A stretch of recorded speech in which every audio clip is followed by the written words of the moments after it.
Okay, page 374, we're looking at my research length of life of blue jays and rattlesnakes and bullfrogs. Okay, so you're asked to sort. So where is sort? Well, it's right up here on the menu. Or you can just go tell me what you want to do and choose sort, and it'll give you that option now. You can sort alphabetically or numerically, chronologically, just depending on what you want to do. In this particular case, you have to sort alphabetically, so you choose this, and you're going to go sort, and you want to go A to Z. Oh, but actually, that's not a good idea, because you have to sort everything. So you're going to go sort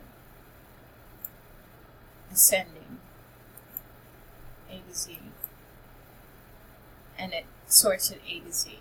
Now, if you were to sort numerically, then that would be a different story. So you could try that and see what happens. Custom sort, and you go to custom sort, and you could do it A to Z, or you could do a custom list, or you could do it Z to A,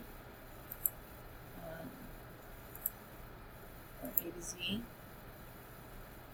I'll try A to Z. I believe that's